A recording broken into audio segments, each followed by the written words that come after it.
नमस्कार दोस्तों, इस वक्त मौजूद हो आप मेरे साथ हिंदुस्तान सीबी न्यूज पर और इस वक्त की बड़ी खबर के साथ हम आपके साथ मौजूद हैं। तो आप मेरे साथ बने रहिए हिंदुस्तान सीबी न्यूज पर और देखते रहिए आंखों देखा हाल।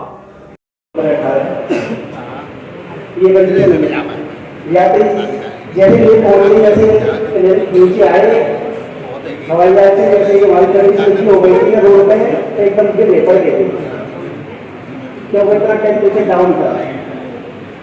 वहाँ से 2-3 दिन लगता है हमारे को, वहाँ से हमें सीधा कार्यक्रम देख देगा। कार्यक्रम में ये कंडीशन थी कि जितना नरक था वहाँ पे ये कारगिल विजय दिवस के मौके पर ताजनगरी आगरा में द ग्रेट इंडिया परिवार की ओर से वीर सैनिकों और वीर नारियों का सम्मान समारोह किया गया। द ग्रेट इंडिया परिवार की ओर से सभी को अवार्ड दिए गए, वहीं उन्हें पुष्पमाला पहनाकर सम्मानित भी किया गया। द ग्रेट इंडिया परिवार का कहना है कि जिस प्रकार 1999 में कारगिल युद्ध के दौरान पाकिस्तान पर हमारी भारतीय सेना ने विजय पाई थी, वो हमारे लिए गर्व का दिन है और इस दिन को हम भूल नहीं सकते। इसलिए हमने ताजनगरी आगरा में जिस प्रकार वीर सैनिकों ने वीर गति प्राप्त की थी, उनकी नारियों को सम्मान किया है, वहीं जो योद्धा लड़कर वापस लौटे थे उन्हें भी सम्मानित किया है। और द ग्रेट इंडिया परिवार वीर सैनिकों के सम्मान की लड़ाई हमेशा लड़ता रहेगा और समय समय पर इस प्रकार के प्रोग्राम भी आयोजित करता रहेगा। हमें अपनी देश की सेना पर गर्व है।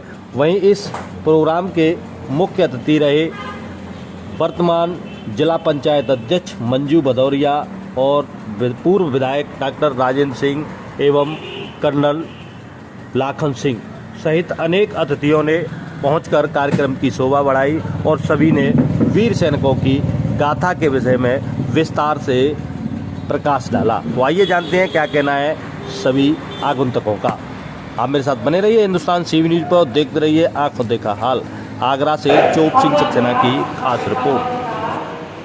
का कार्यक्रम है द ग्रेट इंडिया की तरफ से। मैं जिला अध्यक्ष द ग्रेट इंडिया।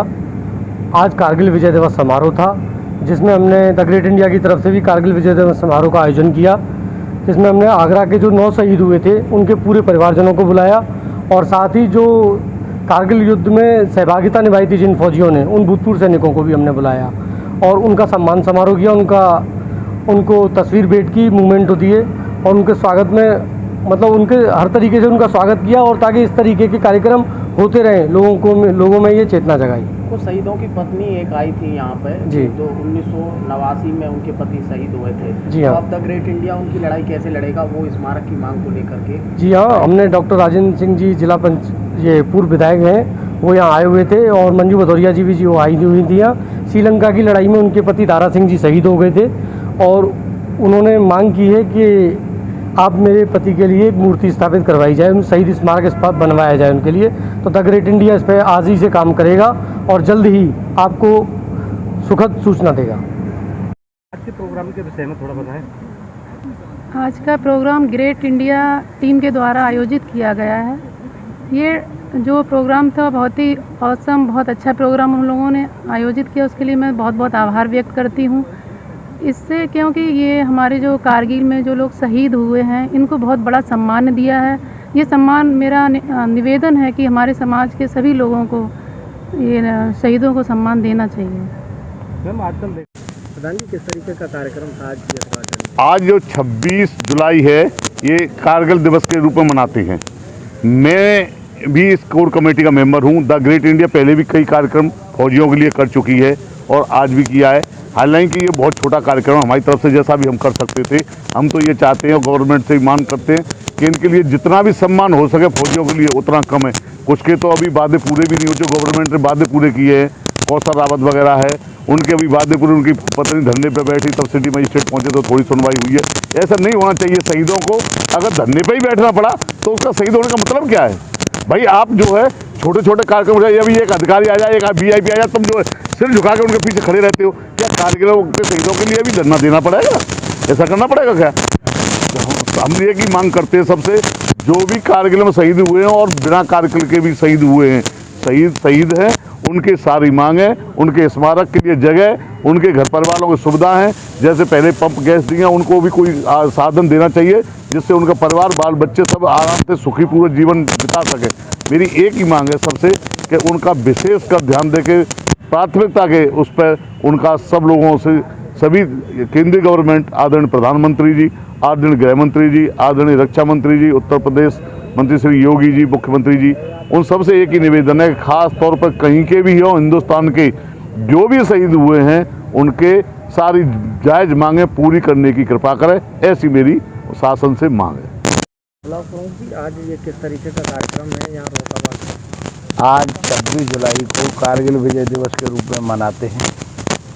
आज ग्रेट इंडिया परिवार की तरफ से शहीदों के सम्मान में ये कार्यक्रम आयोजित किया गया था, जिसमें शहीदों के परिवारीजनों को यहाँ सम्मानित किया जाता है और उस कारगिल युद्ध के दौरान जो शहीद हुए उनके अलावा जो बच गए, जो घायल हुए, जिनके अंग चले गए, उन लोगों को भी यहाँ सम्मानित किया जाता है।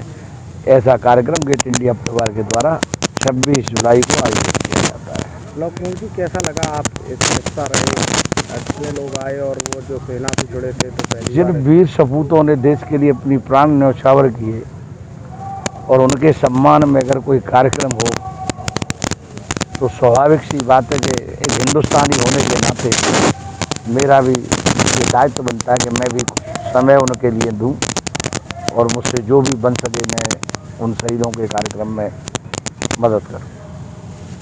मैं आज ये किस तरीके का कार्यक्रम था? मैं कर्नल लाखन सिंह रिटायर्ड 2019 में कोर ऑफ इंजीनियर से रिटायर्ड हुआ और आज ये जो कार्यक्रम यहाँ आयोजित हो रहा है, एक द ग्रेट इंडिया एक परिवार है उसकी तरफ से आयोजित हो रहा है, सामाजिक संगठन है। और ये कार्यक्रम सन 1999 में जो कारगिल युद्ध हुआ था पाकिस्तान के साथ में, उन शहीदों की स्मृति में उनको श्रद्धांजलि देने के लिए आयोजित हो रहा है। कारगिल की जो लड़ाई थी बहुत दुर्गम क्षेत्र में लड़ी गई थी और उस लड़ाई ने ये सिद्ध कर दिया था कि अगर पूरे विश्व के अंदर कोई पराक्रमी सेना है तो हिंदुस्तान, और विश्व के अंदर अगर कोई सबसे कायर सेना है तो वो पाकिस्तान की सेना है। क्योंकि जो पाकिस्तानी घुसपैठिए आए थे, उनके सैनिक जो घुसपैठियों के रूप में आए, वो पूरी तैयारी के साथ अपनी रसद के साथ में आए थे और काफ़ी दिनों से उनकी तैयारी थी। लेकिन भारतीय सेना की ऐसी कोई तैयारी नहीं थी, क्योंकि पता नहीं था कि ऐसा धोखा भी कर सकते हैं। क्योंकि अटल जी उस समय लाहौर बस यात्रा लेके गए थे, तब ऐसा सौहार्द का वातावरण राजनीतिक रूप से बनाया गया था कि शायद पाकिस्तान ऐसी धोखेबाजी नहीं करेगा। लेकिन पाकिस्तान जैसी उसकी नीयत है, उस नीयत से बाज नहीं आया और उसने वो धोखेबाजी की और कारगिल के क्षेत्र में अपने सैनिक भेजे उन्होंने घुसपैठियों के रूप में। अपने सैनिक वो बड़ी ऊंची ऊंची पहाड़ियों पर बैठे थे, हमारी सेना नीचे थी। लेकिन जैसे ही पता चला, राजनीतिक नेतृत्व ने अपना पूरा फ्री हैंड दिया सेना को कि आप जैसे चाहें, लेकिन कारगिल आपने विजय करनी है, उन घुसपैठियों का आपने भगाना है।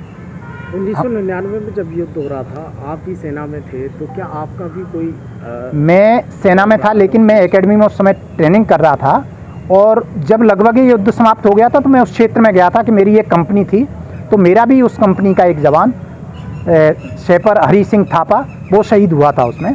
क्योंकि हम इंजीनियर्स हैं तो हमारा काम माइन का है, तो वो माइन लेके जा रहा था, वो फिसल गया, वो माइन फटी तो वो शहीद हो गया वो का। आजकल शहीदों को अपने अधिकारों के लिए लड़ना पड़ रहा है। कुल मिलाकर जैसे कि अर्धसैनिक बल में कौशल कुमार रावत थे, उनकी पत्नी उनके अधिकारों के लिए लड़ रही थी, तो उस पर क्या कहना चाहेंगे? मेरा कहना ये है कि जब कोई शहीद होता है तो उस समय समाज में और राजनीतिक रूप से बड़े सक्रिय होते हैं, बड़ा उत्साह रहता है। लेकिन जैसे ही जैसे समय बदलता है, बीतता जाता है, तो लोग भूल जाते हैं उस चीज़ को।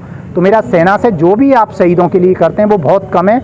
जो भी आप घोषणा करें तो उसकी मॉनिटरिंग जरूर करें कि वो नीचे के अधिकारी उसको इम्प्लीमेंट कर रहे हैं या नहीं कर रहे हैं। ये सरकार का दायित्व और समाज का भी दायित्व है कि उस चीज़ को इम्प्लीमेंट करवाएं जो भी होता है। शहीदों की आप पैसे से उसकी शहादत को नहीं आंक सकते, क्योंकि परिवारों ने बहुत कुछ खोया है और उसको बहुत दिनों तक वो झेलते हैं। तो हमारा समाज और देश का, पूरे देश, राष्ट्र और समाज का दायित्व है कि उनके जो भी सहायता हो, उनकी मेमोरी में जो भी आप कर सकते हो, परिवार के लिए जो भी कर सकते हो, आप जरूर करना चाहिए और निश्चित रूप से करना चाहिए। ग्रेट इंडिया ने परिवार ने जो आयोजित किया है कार्यक्रम, क्या कहना चाहेंगे? मैं ऐसे जो अपने ग्रेट इंडिया परिवार के जो माननीय संरक्षक हैं, श्रद्धेय संरक्षक हैं कृपालू जी महाराज, उनका बहुत धन्यवाद करता हूं और समाज से भी आग्रह करता हूं कि ऐसे जो कार्यक्रम होते हैं उनमें सक्रिय रूप से जितना भी आप तन मन धन से जैसे भी आप सहयोग कर सकते हैं, ऐसी संस्थाओं को आपने करने चाहिए जो आगे के भी लोग, समाज के लोग देश के लिए लड़ने के लिए तैयार रहें, तो उसमें जो प्रोत्साहन मिले लोगों को और समाज और देश के लिए आगे आएँ।